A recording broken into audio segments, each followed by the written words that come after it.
one of the most dramatic challenges that we still don't actually appreciate adequately is the challenge of our nascent urbanization. We are a relatively unurbanized culture. In fact, we should have been much more urban by our level of GDP per capita. But that is changing, and it's going to be changing faster. I'll start with something very concrete, then go on to looking at some larger sort of global questions and the situation of Indian urbanization and what's happening across the world. Then I'll go on to start looking at the internal dynamics of how cities grow and function in this country, and some of the fundamental challenges, and especially the economic drivers, because I think those are things that we don't necessarily understand. And there is a lot of contention and debate about that within the country, within academics, and of course within administrators. And of course the country is very diverse. We have to look at heterodox solutions that are regionally specific, and within states we have to look at regions. The deep contradictions that we see in our country and our challenges, I'll try and sort of pull together in sort of one image. So here we have the ramparts of Red Fort that were created by Aurangzeb. So you have pre-colonial India here. You have heritage, these are heritage buildings now. That's National War Museum, that's colonial India, which still very, very strongly influences our view of how cities are actually being built out. And then of course you have so-called modern or postmodern India, that's the metro IT park on the other side of the river. What we're trying to negotiate is all of these three at the same time. But the interesting story, and you can't see it in this image, and of course the Prime Minister never sees it when he or she stands on the Red Fort, is what's happening in the hidden third layer, in the Yamuna bank. That I think is the fundamental story of most of our cities. In some senses, there are four Indias that we're dealing with here. There's the pre-colonial, the core of many of our old cities, because most of our cities actually have a core, unless they're new towns that have been developed over the 20th century. They have a very strong colonial element, especially in cities like Bangalore, the old presidency towns. And of course, as India starts growing and developing, there is a modern element to what's happening. But the informal is probably one of the most critical and challenged questions. So I'm going to take you into the riverbank and give you a sense of something that happened. So this was a very large settlement there, and you can see the old bridge if you know Delhi here. You call Yamuna Pushta. These are photographs from 2003, a very active settlement. People were there for almost 35, 40 years. Two generations of people actually grew up there. And then partially out of administrative and judicial action, actually, this came from a court order. This is what happened. There was a massive demolition that took place. Anywhere between 100,000 to 175,000 people lost their homes. So that's what it looked like. That's a Google image. And you can see, tremendously dense. It has all the characteristics of an informal settlement. But then suddenly, it was gone. It was erased from the map. And again, those of us who might know Delhi, this was the bypass that was built for the games. The whole rationale for that was that we needed a bypass so that athletes could traverse the distance between one side and the other side. It would make a difference of about 10 or 15 minutes in traffic. This is not an isolated example. So this is an interesting piece of work done by a French friend, which basically looks at the history of demolitions in Delhi. And what you can see is consistently from 1991, and this goes up to 2000, 2007, 2008, of course. This is not an isolated trend, and this has happened in other parts of the country. So our view of what the informal is and what the role of the informal is and how the city is built is a very important one. This is a plot over almost, again, 20 years of time, and you're finding consistently, this is Pushta, this is one of the largest demolitions that took place. The reason I picked that up as a case was to underline the question that we often in our work are sometimes, we have to face these contradictions. And a lot of it comes from our framing of what the city is and what our view of development is, and the contest between what the Constitution says in the spirit and how it actually gets implemented in the law. Because everybody here is meant to be a citizen of this country. This is, I guess, the hypothesis that I have, and I'll try and lay it out in essence. Our future hinges on the state of Indian cities, and in Indian cities, and this is Chandni Chowk, they're chaotic, whatever it is, but they're exceedingly vibrant, and economically, they're extremely active places. To my mind, they are at least 5 big things that we have to do, and if we don't do them, we're in deep trouble.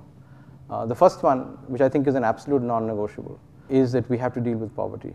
We have to close this question out in 10, 15, maximum of 20 years' time. And I'm underlining this because a lot of our work, I would imagine, would have been dealing with questions of rural poverty. But urban poverty is becoming a very serious challenge. It's deepening, And in some regions of the country, it's deeper than rural poverty. And unlike rural poverty, the kind of issues that we will deal with, both on the social side and certainly on the law and order side, as many of us may have dealt with in are non-trivial.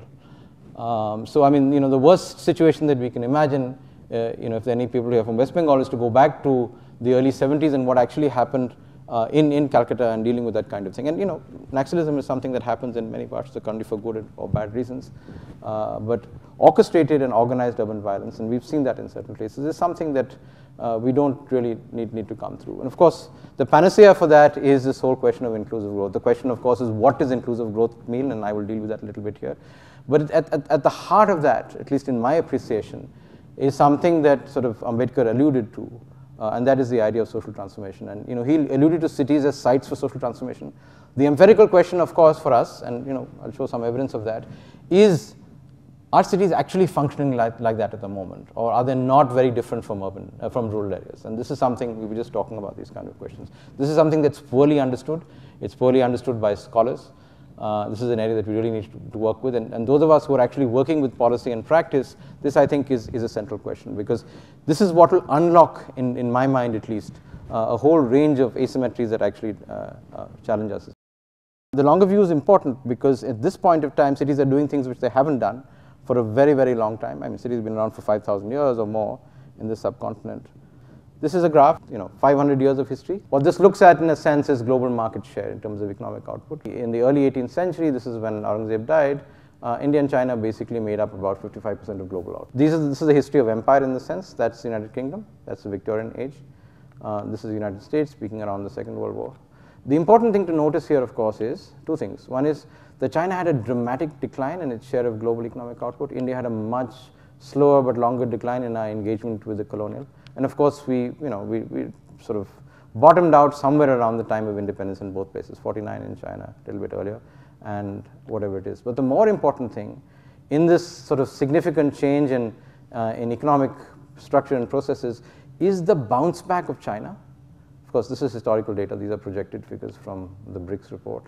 And of course, the potential bounce back of India. This is really dramatic because look at this. This is happening over about 200 years or so, and this is happening in less than 50. And this is a very, very important thing to understand, because the key driver of this are actually cities. In the large sweep of things, cities have become centrally important because, at least notionally, 50% of the world is urban, and we will become more and more urban. India is a huge anomaly, and it's not only India, it's also the question of South Asia and how South Asia actually functions.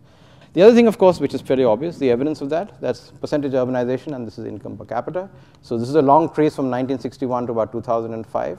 So about, a period of about 40 years or so. You can see what's happened in China and what's happened in India. The question for us, I think, over the next 30 or 50 years is, where will we actually get to? The other question, of course, is the question of geography. So this is, a nighttime view of the world. So in a sense, all the dots that you see, the sharper ones, are all cities, fine? So if you want to look at one image of the world that is 50% urban, this is it. We're used to seeing the map this way, but maybe it's interesting to look at it another way around.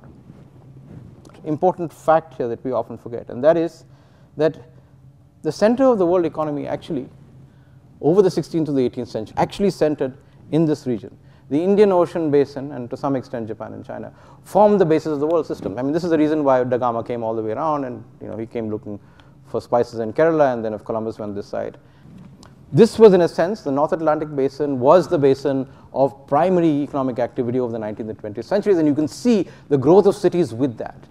The Second World War, the First World War basically fought around this basin. It was about economic activity and the concentration of wealth in these cities. And then, of course, in the late 20th century, the center of gravity of the world system shifted from this basin to what is called the Pacific basin. But the thing that even the Americans know about, but can't do very much about, is really we're returning to, in a sense, a geography that existed 300 or 400 years ago. It is really this Indian Ocean rim and, of course, the Pacific, where the bulk of incremental economic activity is going to happen over the next 20 or 30 years. And what is it going to happen between? It's going to happen between the cities and the city regions in this area. And I think that is, the central fact that we have to understand. The future lies not only in Asia, but actually an expansion of economic activity in Africa. The next big wave is actually going to be in Africa. New geographies will create new 21st century histories, and since this is a lot about cities, we really have to understand that. This is a big constraint that we have over this century. Basically, if we go at current consumption levels, we do not have enough ecologically to support the world. So at present consumption levels, if you project them into the future, we're in deep trouble. Our present consumption requires 2 worlds. Our population growth, especially driven by India, because China is also slowing and slow, we will require another 1.5 worlds. Now, when we started the 20th century, when my grandfather was born in 1914, we had about 1.7, 1.8 billion people. We're now at 7 billion people. So the world has suddenly gone from a world that was relatively empty to a world that's full. Our political, our economic systems were designed and conceived in that regime. It's no longer true anymore. But unfortunately, as we're hitting the limits in some senses, we actually only have one world. And that has to be negotiated over the period of the century. So this is the really, really difficult challenge that we have as our population goes out to 1.6 billion. As we know, we are seriously constrained in terms of land, in terms of water, very critically so, and in terms of fuels, especially liquid fuels. Coal we have a little bit more of, but coal creates a particular problem. So this transition will be played out very centrally in the next 30 or 40 years in 2 places. And that's why those of us who look at this question, the primary focus is on Chinese and Indian cities, because the bulk of the incremental growth, the bulk of the incremental consumption is going to come from these 2 regions of the world. And in a sense, the turnover will happen around these places. And hence, they're both contested and tremendous places. And what happens if we don't manage that? This is an example. This is a classic photograph, 1921, the Everest. And look at it. Same photograph taken about a year and a half back. That's what's going to happen. And remember, in the Indo-Gangetic Basin, we have the single largest concentration of population in the world. And the only reason that they're there is because we have water and we have enough agricultural productivity. This is a trace that looks at 2 things. This is, in a sense, the big trade-off that we have. Human development. We really have to move, and we're doing that pretty well, I think, especially as education is concerned. Trying to move our human development index out to about 0.8, 0.9. Fine. This is a long trace from 1975 to 2005. This is a trace that we have comparative data. And this is what we call the ecological footprint, where basically what it says is that 1 is the sustaining capacity of the earth, and you can see the big issue today is here. The United States is consuming 10 times what the world can actually provide. Okay, and this is the reason that we're in very, very severe problems. So if this is our goal in some senses over the century, over 40 or 50 years, we want to get here. Let's see how we're doing. So China, of course, is doing better than us on pretty much everything, excepting, of course, in order to get here, because they picked up somewhere here an export-led growth strategy, they're consuming a lot more resources. In fact, their whole frame of development to catch up with the United States is moving in this directory. In fact, the global trend is this way. As you look at the OECD countries, they're running this way. The things that are actually contrarian to that are Germany. So that's the reason why the Western Europeans are actually the chaps who are pushing back the most in terms of climate change. They understand this, and they've been able to do this in some senses. They've been able to reduce the resource intensity. And of course, with the collapses of the Soviet Union, there was a dramatic decline, both in human development and also in terms of resource consumption in other places or somewhere else. So I think the big question that we're dealing with here is the question is how can we get there in 30 or 50 years? And the big structural question across the world economy is, will China go this way, or will China be able to bend the curve? And the Chinese are very, very concerned about this. Their current plan is really focused on, they've understood this question. So they're running out of resources, and that's the reason why they're across the globe trying to deal with resource constraints, including in agriculture, because they're trying to conserve water resources as much as they can. So that's one big question. And of course, the really big question that nobody's asking very much is what's going to happen to the United States. And the fascinating thing is, in spite of 3 oil shocks and a whole range of things that's there, the United States has not been able to decrease its resource consumption. And this has been the battle. But essentially, the world cannot make it down here if the United States does not bring down its resource consumption. But this cannot happen on a frictionless surface. There are trade-offs as far as that is concerned. And the whole fight about healthcare and education, etc., is the trade-off between human development and this, because America's sort of, its competitive advantage is really in its human development and institutions. So the question is, if these 2 transitions can't take place, what are we talking about? We're talking about serious conflict here, because we're in a world, like I said, which is now really full of people, and there's serious resource competition. If you imagine what happened to Japan in the 1930s, we're dealing with a much, much more dramatic situation. The interesting opportunity for us is, India, because we've actually given our people very little. If you look at power, we look at even water supply, the consumption of the poor people in this country is so small that in some senses, and this is a stylization, there is a possibility, if we're actually quite effective and our institutions can do this and our polity can actually work it, is in some senses, to pick up a term from Vidal, that you can actually tunnel through. And the challenge for us is that the opportunity is in our cities. Because if our cities try to do what the Chinese have done, and if you look at car traffic in the city, you're seeing exactly what happened in China. The big question for us, I guess, over the next 50 years is, can China traverse this, whatever, it's notionally a Kuznets curve? Can the US and the other OECD countries actually converge here without a serious human development decline? And can India tunnel through without resource conflict? And the reason I'm laying this out for you is that cities are at the heart of this data. So just to pick up, 20 years of Chinese urbanization started from Deng Xiaoping's very famous tour of the southern provinces, essentially started their market reforms at one end, but underlying that market reform around both Shenzhen and Shanghai was the idea that they would use cities. Let's look at the evidence, fine? So that's, again, satellite-ish 1992. So look at the time series on that. 2000. I'll just go back and forth. Look at the changes that are taking place there. So again, series 1992, 2000, 2008. Okay? I mean, I'm just giving you a visual picture. So this is the power of exponential growth in some senses. Of course, it can only be sustained in the kind of political system that they have and a whole range of other things, and there are a huge number of trade-offs. But this is the objective evidence that you see. The important thing to understand is, it is the largest urbanization in history. They've added 300 million people to their cities. So this is a historical event. It's never happened in history before. And the reason I'm highlighting it is that we're about to start, or we've started on that journey. It may not be so fast, it may be quite different, our characteristics are entirely different, our binding forces are very different, but this is what has happened. And it's possible that we have to prepare ourselves for something similar. We have a long history of urbanization. This is again, 2,500 years of history. This is basically the control of territory of South Asia, fine? So that's the Mauryan Empire, you can see here, not complete. This part of South India was only peripheral to the Mauryan Empire. I'll just take you through that. And each one of them had a system of urban areas. Then you go to the Gupta, again, centered around Pataliputra, but the Guptas eventually set out around 4 regional capitals. Ujjain became the next one. And of course, the big last one was the Mughal Empire, centered around Agra and Delhi. And of course, the British. And, to be honest about ourselves, we actually lost some territory here, and that's us. So that's a long view of history. But we've had cities, and this is, we've had cities before this. Each of this was tied to an urban system. To understand what these urban systems are like, and the fact that, bad things can happen. And I'd pick up, that's the Tuluva period, a very short burst there, that's Vijayanagar. One of the most, remarkable urban empires in the world. But it ended. So the important thing to understand here is that urban systems are also fragile. They can change and they can also collapse. That's very, very important. And you have to go to Fatehpur Sikri to understand that. Akbar, with all his wisdom, actually built a city that he had to abandon in his lifetime. So, secular trends don't necessarily mean that they're there forever. And with this rate of change, we really have to look quite critically. Inevitability of change is quite important. So again, very quick run. That's India 1951. The cities in green are 1 to 5 million, and you can see there were only 3 or 4 of them. So basically in 51, we had 5 cities over a population of 1 million, and 41 with about 1 lakh. Most of India lived in its villages. That's 61. I'll just quickly run through the simulation. 71. So Mumbai becomes, and Calcutta become the first to cross 5 million.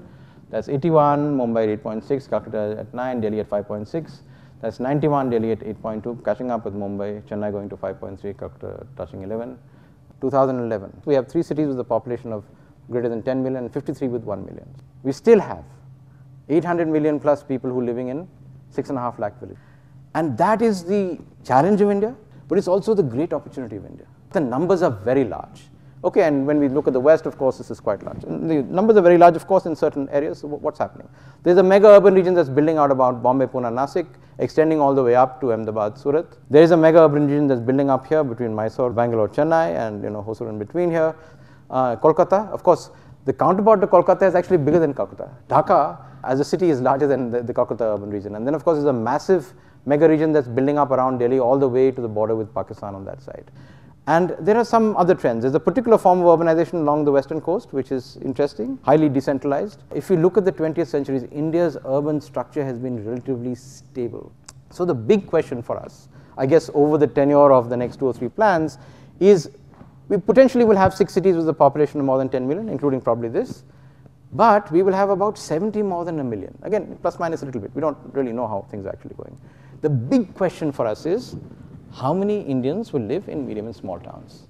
And that is a question that we are not adequately willing to address. The plan doesn't address it in its resource flows. And the critical question for us is the bridge between rural and urban India. Look at India, same thing as China, 1992. Okay, that's where we were. So you can see the same patterns that I was talking about, mega urban region here. Look at the situation in 2008. So power situation has changed, and that's as of last week. That's the latest, that's Diwali, 13th November, last week. You can see the broad patterns of where the changes are. There have actually been some dramatic changes, and this is, relatively objective. This is a sensor sitting in space. Some things have changed, and a lot of that, as I said, has been driven by cities. But the important thing to understand, it's not only the cities that are concentrated. We also have massive concentration in other economic sectors also. So this is GDP data. Agricultural output is concentrated, but the more dramatic thing is the concentration of manufacture. Gujarat is an anomaly here. So in some senses, post-liberalization, we've been able to do very little, and this is a serious challenge. The top 100 produce 44% of our GDP, with 16% of the population, but most important, with only 0.25% of the land area.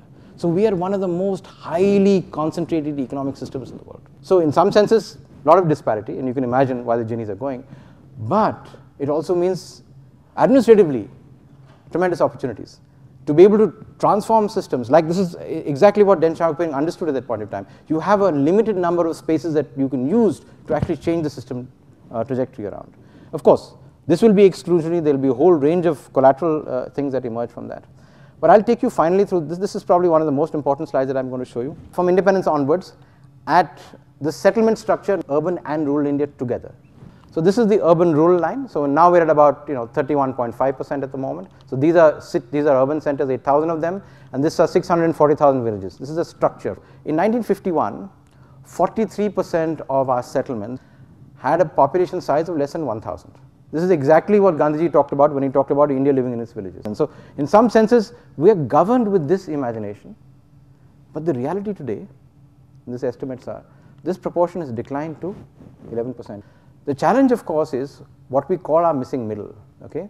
There are about 300 million people who are in settlement sizes of above 10,000. So these are large villages here. This is what I'm calling large villages. Our population size of above 10,000, but they're not classified as urban because the census actually requires a more than 75% male non-agricultural workers.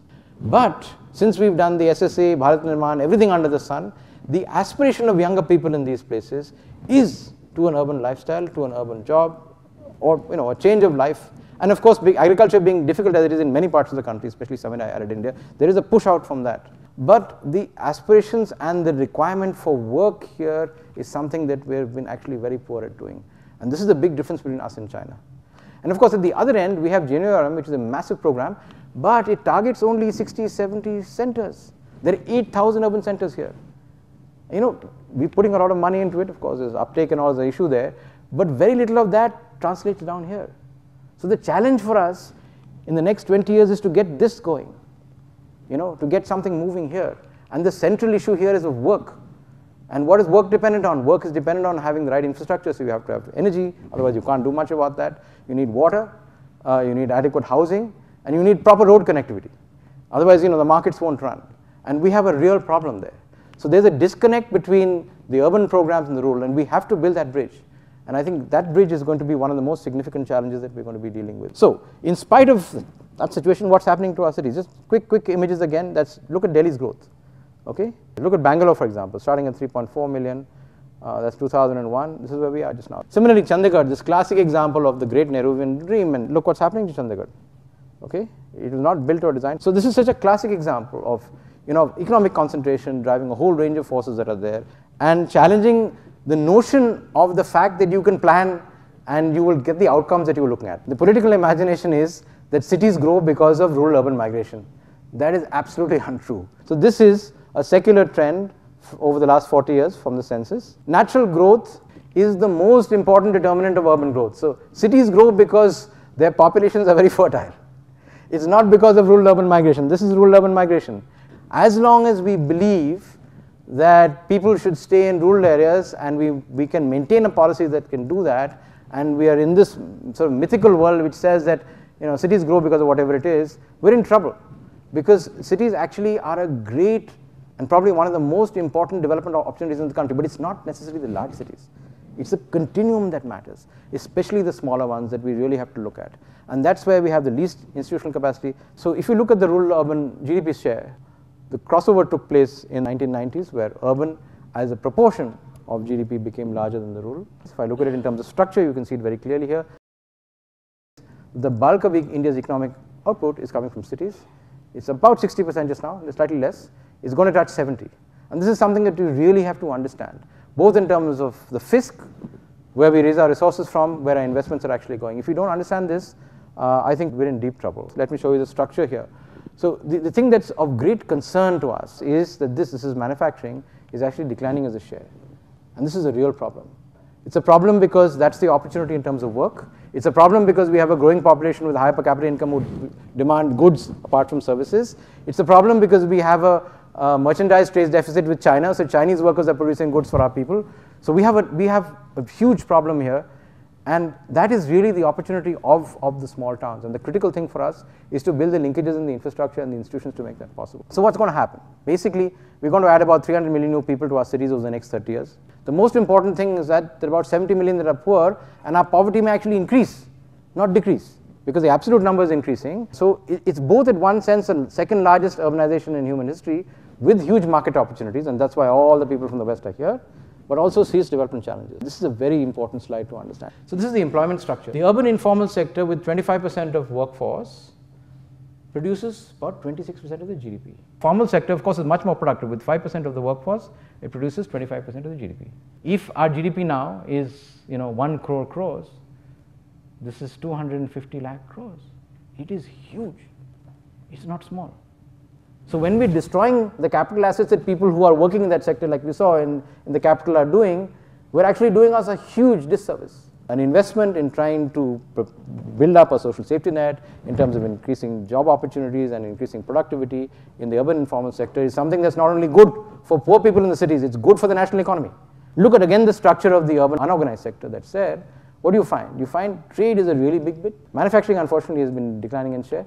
Transport has been growing very rapidly. So if you look at the mix across sectors, the sectors that have a large amount of informality inside it are trade, transport and communication, and other services. This looks at the productivity per worker. The important thing is the ratio between the formal and the informal sector. Trade, the productivity of the informal sector worker and the formal sector worker are almost similar. So if you were a policymaker who was unbiased, where would you put your money? We're trying to, in some senses, crush organized trade. This is the rural structure. Basically what it shows you here, the upper castes, the OBCs, SCs and STs. This is the wealth distribution. So there's a rank order of wealth distribution. Now, Ambedkar's contention at the time of independence and during the constitutional development was that Dalits should come to the city to be able to reach out to the opportunities that exist in cities. Now, the evidence on that 50 years later is a little bit distressing, because if you look at the urban wealth distribution, the rank ordering is the same. To me, that's a matter of serious concern. That basically means that that hypothesis may not be borne out by fact. And this is a real issue, because politically, if you look at how the Dalit movement has worked and Dalit politicians have organized, they're organizing around this assumption. But if it's not true, we have a serious challenge here. And that's why in the beginning I said that we need to do something. We've done some really good things for rural development, and I think this is great. The challenge, of course, is the difference between urban and rural spending is greater than 10 times. So just very simple. So this year, the Indian economy is meant to cross the 1 crore barrier. Right? If you're going to do 7% growth, which may be possible, we were trying for higher than that, then in about 18 years' time, we should be touching this. Okay? So 3.5 lakh crores. So on the other end, apart from the question of the economy, there are a whole range of other questions that are there. We're not doing too badly on life expectancy. We're doing pretty badly on HDI compared to the rest of the world. So the question is, you need to raise the HDI very quickly, which means that your social sector spending and a whole range of other things have to work. And finally, of course, this is a real constraint. You can't get that way in the current form of development. In fact, our projections, the medium run projections for this is our carbon footprint will go from 1.5 to 3.5 here. You need to bring this down. Because if you don't, you're in trouble. You're in trouble in the oil bill. You're troubled certainly as far as coal is concerned in terms of conflict and carbon output and all that other kind of stuff. So in some senses, I would say 3 or 4 big things. One is there something that could be done about the urban informal sector to help drive that? The second thing is, how do we actually enable human development to make this happen? And this cannot only happen in large cities. It has to happen across the range of settlements. It's very, very important for us to do that. So I'll stop there. So thanks very much.